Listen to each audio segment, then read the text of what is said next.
গান শুনতে শুনতে আপনি কীভাবে ঘুমিয়ে পড়বেন আজকে নিজেও বুঝতে পারবেন না, কারণ আজকে আমি আপনাকে এমন একটা অ্যাপ্লিকেশনের সাথে পরিচয় করে দেবো যে অ্যাপ্লিকেশনটার মাধ্যমে আপনি গান শুনতে শুনতে জাস্ট ঘুমিয়ে পড়বেন, কোনো প্রকার অ্যাড শো হবে না। ঠিক আছে? তো অ্যাপ্লিকেশনটা জাস্ট কোথায় পাবেন, কীভাবে পাবেন এবং কীভাবে ইনস্টল করবেন সেটা আজকে আমি আপনাদেরকে দেখাবো। এবং এই অ্যাপ্লিকেশনের মধ্যে অনেক প্রকার গান রয়েছে, আপনি আপনার পছন্দ মতো মুড সিলেক্ট করে যে কোনো গান আপনি প্লে করে জাস্ট ঘুমিয়ে পড়বেন। এটা কিন্তু অফ স্ক্রিনেও চলবে। ঠিক আছে? অফ স্ক্রিনেও কিন্তু এই গানগুলো আপনি যে গানগুলো অন করে দেবেন সেগুলো গানগুলো কিন্তু অফ স্ক্রিনেও চলবে। ঠিক আছে? কোনো প্রকার কিন্তু অ্যাড শো হবে না, কোনো প্রকার ঝামেলা নেই। তো বন্ধুরা চলুন ভিডিওটা দেরি করে চলুন ভিডিওটি শুরু করা যাক।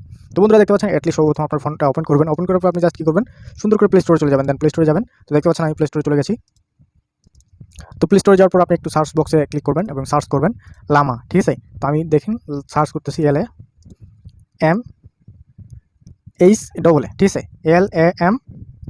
এটা লেখার পর আপনার এই যে অ্যাপ্লিকেশনটা, এটা জাস্ট 11 MB-র একটি অ্যাপ্লিকেশন, সুন্দর করে আপনারা জাস্ট ইনস্টল করে নেবেন। তো দেখেন আমি ইনস্টল করে নিচ্ছি। ইনস্টল করার পর আসলে কোনো প্রকার কাজ নেই, জাস্ট পারমিশন চাইবে, পারমিশন অ্যালাউ করে দিলেই আপনার দেখবেন যে এই অ্যাপ্লিকেশনের মধ্যে অনেক হাজার হাজার গান রয়েছে। আপনি জাস্ট আপনার মুড সিলেক্ট করবেন।